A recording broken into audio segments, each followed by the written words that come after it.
Sa San Beda, ang na-activate nila si Habakon lang. Bakon niya. Kasi yung iba, parang medyo naghahanap pa ng rhythm.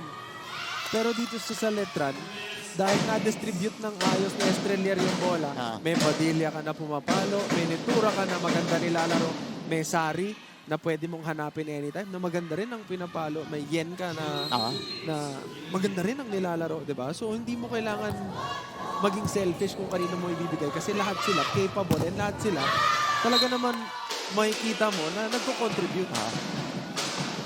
Ito, Judiel Nitura scoring her 8th point. And again, Letran nakabawi na. Na-service ace sila kanina nito ni Jill Katubig. So, Leonelyn Padilla. Bunch of her 4 points came in that second set. Caballero will not get the touch. Coach Kung Fu on your screens. Yan yung ano eh. Leonelyn Padilla. Wala ka na masyado magagawa. You know, you've tried to rally your team, give out specific instructions. Yung translation na lang at execution ang kulang.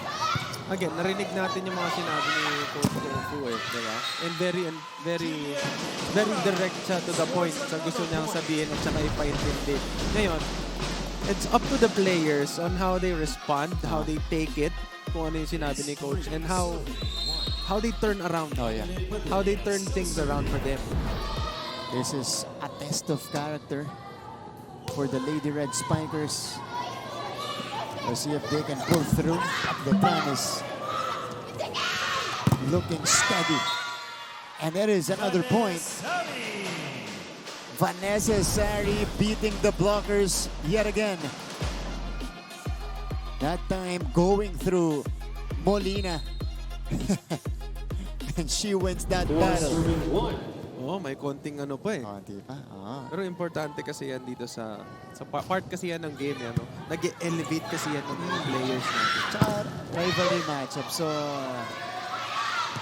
parang kailangan nun. Vanessa Sari gets another one.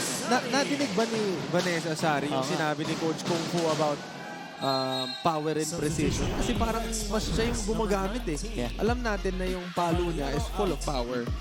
And at the same time, ginagamit din niya yung angle ng mga blockers para pag pumalo siya with power, talagang alam niya na ang punta ng bola, check out.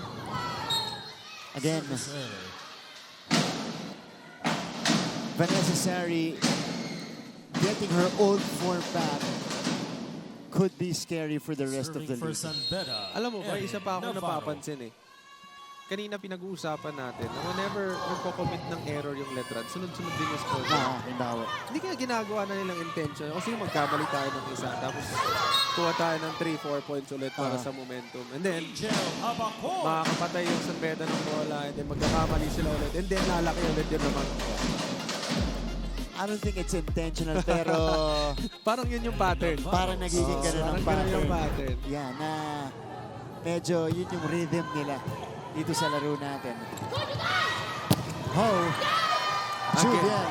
The distribution of offense para dito sa Letran. Tignan mo si Estrelier. Parang hindi siya nababago din. Kasi ang ganda nung first ball na bigay sa kanya. Ngayon, iisipin na lang niya asan ba yung blockers ng San Beda. Kanino mo ba ibibigay? Only one blocker in front of Judiel as Campos. Of course, that ball went off the board. Ace ba yun? Ace ba yun? Yeah. Ace yun, di ba? To serve again. Kasi hindi na ibalik. Again, Judiel is a terror for the other team's receivers.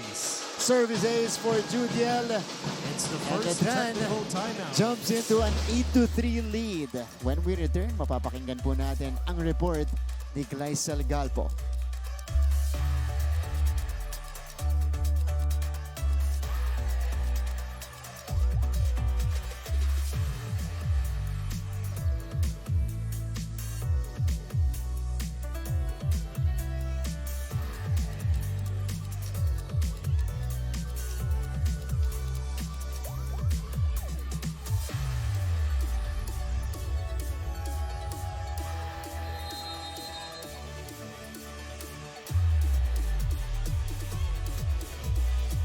kapuso, nakatutok pa rin po kayo dito sa NCAA Season 101 Women's Volleyball Tournament. Martin and Prince, we've been talking about the errors committed by the Lady Red Spikers, and this is also something that Coach Kung Fu Reyes has been adamant about. Isa nga sa mga patuloy niyang paalala sa kanyang koponan ay tayo ang gagawa ng kapalaran natin. Hindi lang dapat kung ano ang nakasulat, reminding them to limit unforeseen errors and take charge over things they can control. Coming into the set, Coach Kung Fu called on them to not get too excited dahil nawawala raw ang kanilang execution and maturity in the game. What he wants is for them to slow down and capitalize more on being precise. Martin and Prince? Thank you so much, Gleisel. Yeah, that's a great point, and this is uncharacteristic for San Beda. You know, they've shown that aforementioned composure pretty much in their first 12 games, even in the matches that they lost. Pero dito sa laban natin, talagang hindi nila makuha yung tamang timpla sa court. Oo. And again, nagawa na nga ni Coach lahat ng pwede niyang, alam mo yun, rotation. Nagpalit na siya ng setter, palit ng libero. Binalik na sa pagiging setter si Molina. Pero struggling pa rin. But ang pinaka makikita talaga natin dito is kung paano nagka-capitalize yung Letran doon sa miscommunications ng San Beda, mistakes and errors na nakocommit ng San Beda. Anong ginagawa ng Letran pag nagko-commit sila ng mistakes? Parang mas lalo silang nagiging aggressive. Playing like a well-oiled machine. Oo. Itong Letran Lady Knights. Good serve by Angel. Better pickup from Vanessa Sari. And it leads to that quick from Jake Isar. And the reception for Letran has been on point, even on the heavy serves unleashed by San Beda. 10-5 is our tally. Campos. Tubig. Panain. Sobra. I don't think there was a check, but review this. Challenge called by Letran. The challenge is block touch. Confident ang Letran na meron. Sige, we'll see. Alam mo, feeling ko parang tumama sa kamay ni Batchar. May check, ano? Parang eh. Tsaka confident yung coaching staff eh. Diba? Ang piyansa eh. Pero ang hirap din yan, ano? Ang hirap din yan, ano? Bibigyan ka ng trabaho ng coach. Kailangan spatan mo kung yung mga net touch, yung sa sahig, floor touch, diba? Kailangan dyan. Kailangan precise ka talaga dyan, diba? Mabilis, ano? Kasi mabilis nangyayari niyan. Eagle eyes. Eagle eyes. Eagle eyes. Oh, yan. Kailangan 20-20 vision ka. Pwede mo pang i-zoom in, zoom out. Oo, ganun. Kailangan medyo cyborg ka. Yung mata mo. But Letran is cruising here in this match. 10-5 lead in the third set, trying to close out Letran and the classification round undefeated. This is Leonelyn Padilla. Her breakout season with the Lady Knights. Last season, she was used sparingly. Si Coach Mayet din daw sa sali ba? Alam mo, Coach, pakitaan mo kami, Coach, Alam ng mo, konting energy. pag dito nagpa-unlock si Coach Mayet, sa broadcast, kailangan maimbitahan din natin. Yeah, this is an extended review, extended challenge. Meron kayong check. San Beda looking flustered here on this side. Habang may time pa, Mark, pasalamatan natin yung mga viewers natin. Hello, everybody. Oo. Yeah. Again, rivalry match sa parehas ng mga supporters natin. Parang Wala. No check. okay, so No. nagsasabi ng totoo. Nagsasabi ng totoo na walang touch. Challenge unsuccessful. Pero kanina parang sigurado talaga sila na ano eh. Meron, ano? Oo eh. Molina out. But I heard it from Espina in. the impact Kasi yun yung impact na buo. Pumailalim. Usually pag sa ilalim Kumbaga buo yung palo eh. Buo yung palo. Palubo yung approach nun pagkatapos. Yun yung naging problem nila ng first set. Ooh! Service ace. That's an ace. Wow! Coming from All Bea right. Custodio. Custodio. A loud entrance to the match. To serve again. Converts Bea from the Custodio. service line. They need a difference maker off the bench. But she Service follows goes it out. up with a service error, Prince. Wow. Man, That could have been the start of their run. Serving for the Lady Yeah. Knights. Nat it's been that kind of Estrella. day for San Beda. 11-7. Katubig scores. Jill Katubig. Lady Red Spikers inch closer here in the third. As Jill Katubig, very capable scorer. Serving for San Beda. Janelle Bajar. Bajar. Tough first ball for Letran. Here's the counter attack from San Beda. Katubig is shut down by Padilla. Look at the rejection. Oh, looked like it went through Nitura. Parang kay Nitura yun. Yeah. I mean, lagpas eh. Lagpas yung hanggang elbow niya eh. Yung nasa ibabaw ng net eh. Again, Letran not giving an inch against San Beda. Hindi sila nagbibigay ng kumpiyansa dito. Not giving room to breathe. Yeah.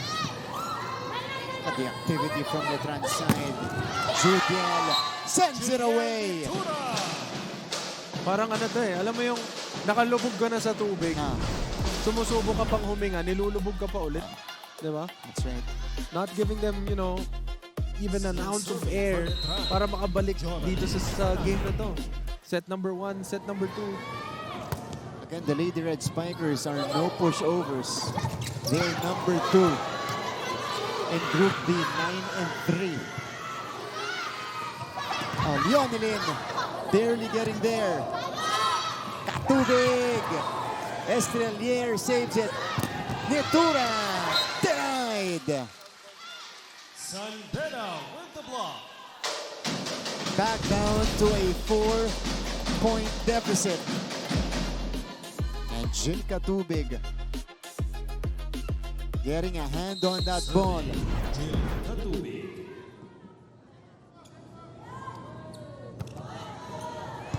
Silva with a perfect pass. Here's Padilla. She goes wide. The attack goes out. 10-13.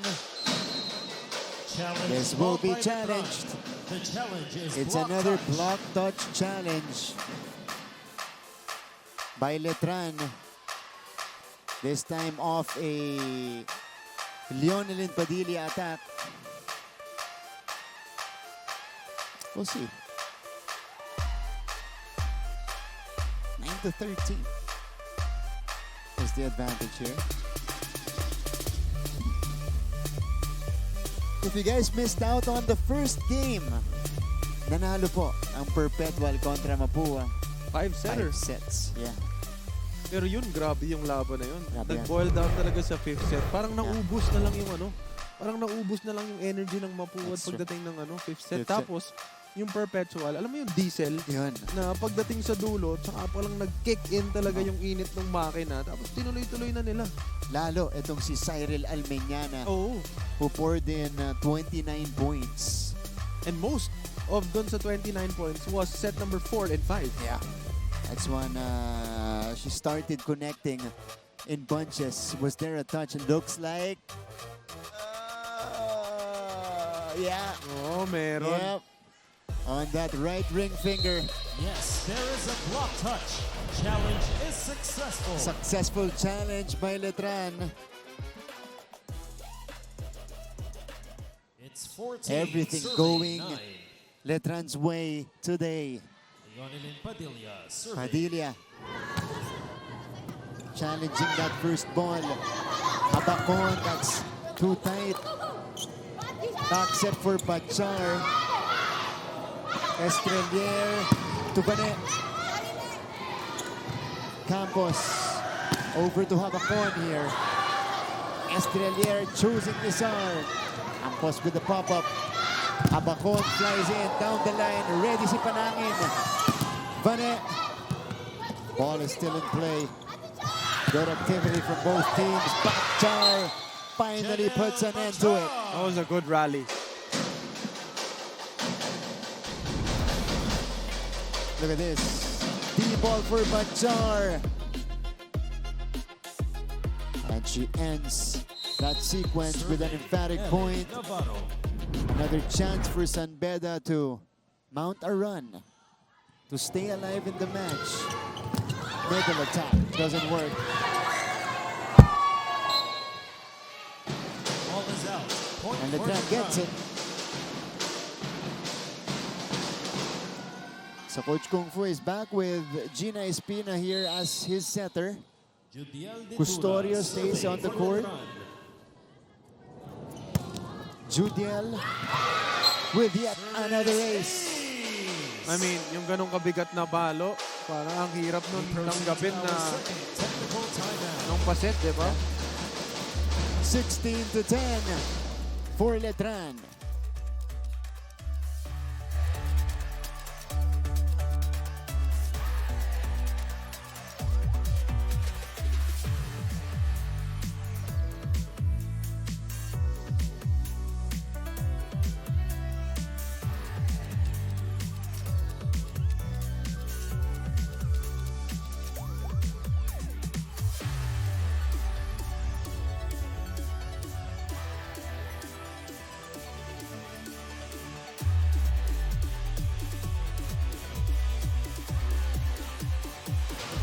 Father Victor Calvo Jr. OP Mancom, representative of Colegio de San Juan de Letran, in attendance here. I wonder if Attorney Jonas is also here. This is Judiel Nedura. 5 aces today for Judel. Again, the runaway #1 server of the classification round. Vanessa Sari. Espina over to Habacon. And Angel scores. Angel Habacon scores another point. Meron pa bang gas na natitira dito? Oo, lumalaban pa. Lumalaban pa. Malayo pa yan, guys. 16-11, mahaba-haba pa yan. To serve for the Lady Red Spikers, Gina Espina.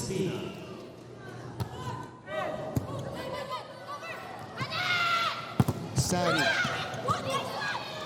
Espina choosing Angel again. This time it was deflected. Oh, Vanessa Sari with that booming another point. attack.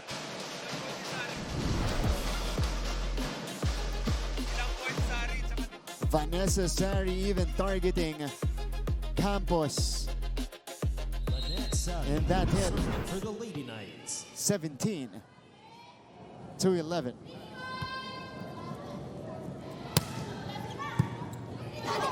Espina.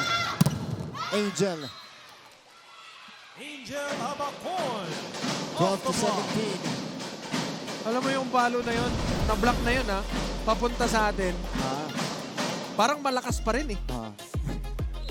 Parang malakas pa rin yung talsik ng bola papunta sa atin eh. Ganun kabigat yun. Habacon, combination play. Jade Esar. Blocked by Katubig. Meron pa. Ano pa? Meron pa.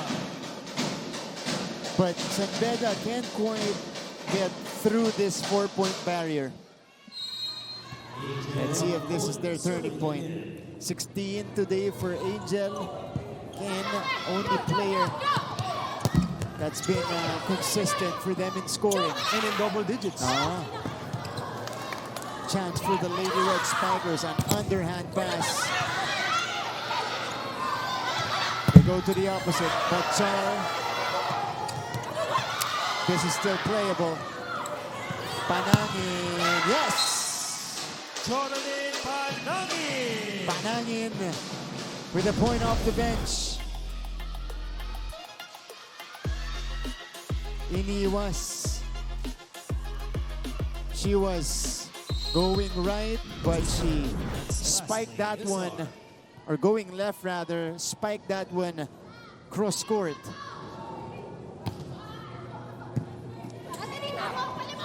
Back set for Bachar. Oh, what a save from Sari. Pero kanina pa siya tina-target ng San Beda. Adjustment from Katubig. Panangin, that rolls in. Jonathan Panangin. with Things are another just point. going their way, Mark. I love the celebration here. Yun ang give na give, oh. Substitution San Yan yung Beda. yan yung Number mga 7 fan out. talaga. Yan. Number 5, China Diba? Castillo in. Kabira ka lang may airtime eh. As the Ka-airtime. Star still serving. Mamaya Lubusin pag, na. pag nakita mo to mamaya, pang ano to, pang my day. Ayun, correct. Story lang. Sorry. China Castillo is back for San Beda. Janelle Bachar. Point for Bachar. Substitution San Beda. This is a very... Number 17, Custodio Parang may out. sobrang difficult Number ng 13, atake na yun. Ah. Kasi parang nasa kabilang side si Net eh. Yeah. Very awkward yung palo ni Batsar na yun. But she's had to work for her points today, Prince. Yaya serving for San Beda. You know, her Yeah. battle is both within herself and, of course, Letran. And their consistent activity defensively. Kasi struggling talaga siya the Yeah. entire game. Actually, hindi lang siya. Yung buong San Beda, Sipsip. Kung Fu included, Uh, nag-struggle On talaga deck dito to sa game na serve, to. Nat Estrelier. 20-14. Some finishing touches here for Letran unless we see a comeback from San Beda. Bachar. Yeah, now she's Another getting point from cleaner hits. Janelle Bachar. Oo, parang tatlong sunod na point para kay Batsar. Pero dito natin makikita sa service niya eh. Kasi kanina, On deck she to was serve, trying. Janelle Bachar. Pero pati sa service, wala pa rin. So this one goes in. Judiel. That one was slowed down. This is still playable. Oh, nope, it went over. Kasi kinuha from the side of Ball is Letran. out. Point Sa for Letran. inside nila. Within their... Pumasok sa loob ng stick eh. Dapat sa labas ng stick and then pabalik. Yeah, Good effort. good I effort. mean, Exactly. Stepping in to serve. China Castillo. Jonathan Panangin. Didn't give up here, but rules are rules. worth a try. Castillo. Padilla. Espina sets up the back row.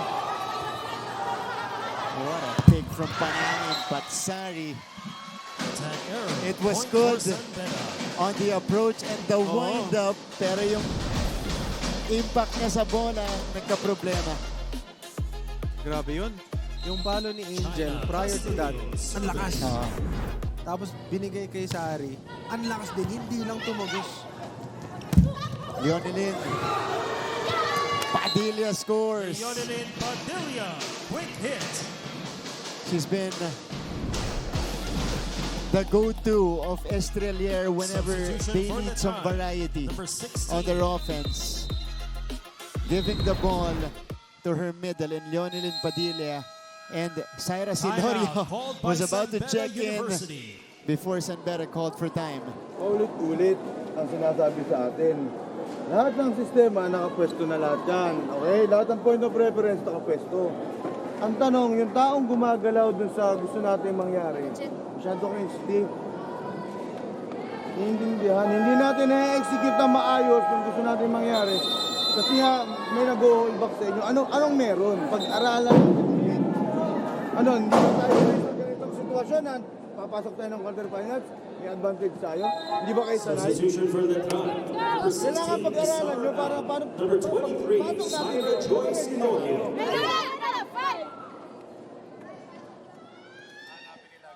22-16. Letran is just 3 points away from an undefeated classification round here in season 101. Again, we're applying a brand new format this year.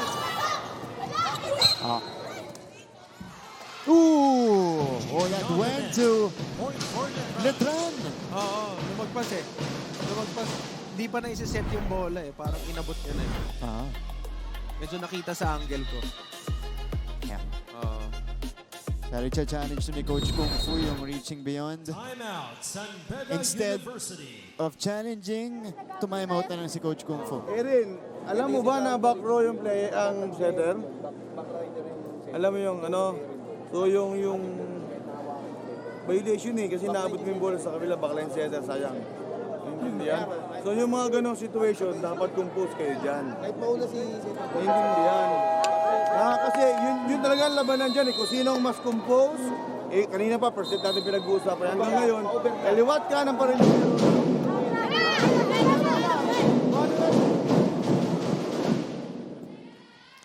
It's been the same problem for San Beda. And it's hurting them the most here in the third set, Prince. Kasi, you know, they had chances And to again, come back. set number 1, 2, and 3, lahat ng timeout ni Coach Kung Fu na narinig natin, he's been saying the same thing over and over again. But they can't seem to, you know, to find the proper solution para dun sa problem nila. And yung term niya na yun, yung compose, kung sino yung mas compose.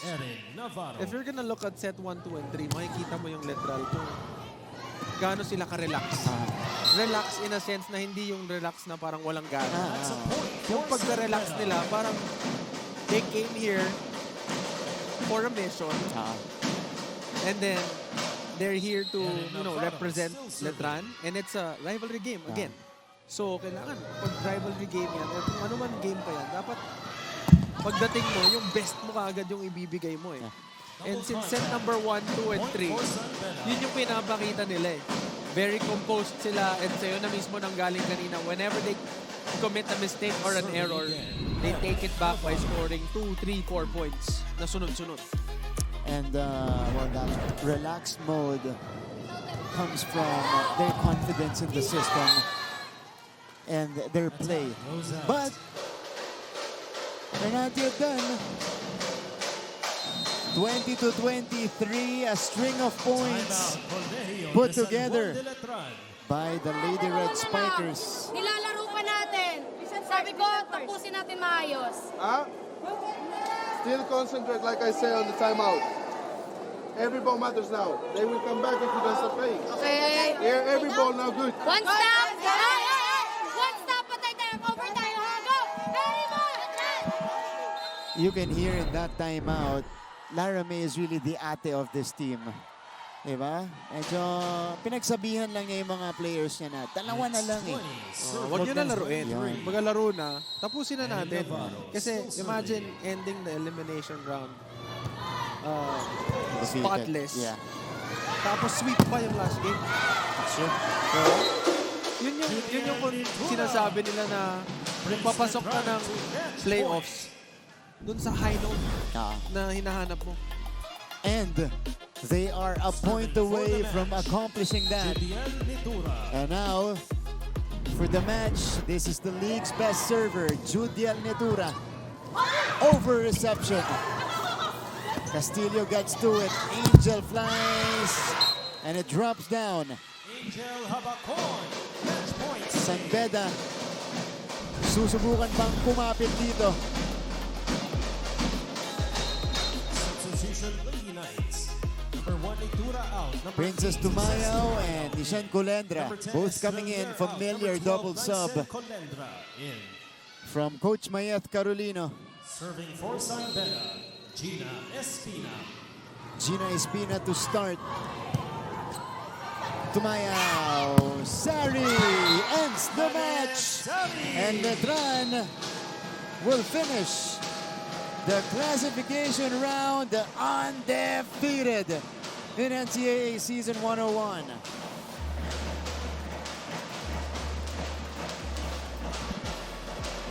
What a game for the Lady Knights. They've been forced to play 5 setters in their last 2 matches. They end their 13-game classification round with a sweep against their arch rivals. And our player of the match is none other than Judiel Netura. 18 points, 4 aces to her name.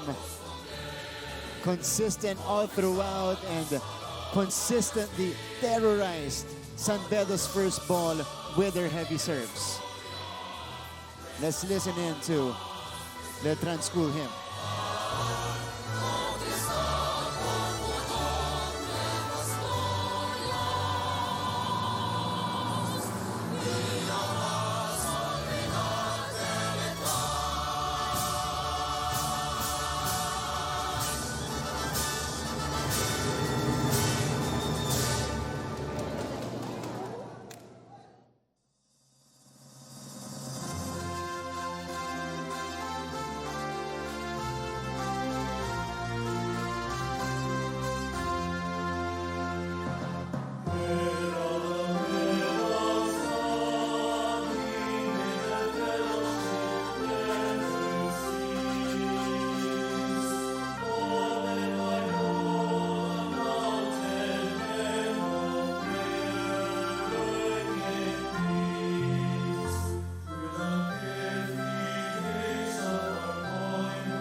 Ladies and gentlemen, let's give it up. Our player of the game, Judiel Netura with 18 points. She has been the breakout star of Letran in Season 101. And it looks like she is ready for the playoffs. I mean, siya nga yung best server, di ba? Yeah. And in this game alone, has 4 service aces. Yeah. Final score, 25-18, 25-18, 25-21. Don't go away, mga kapuso. We'll go back for our updated team standings and the final numbers of this game.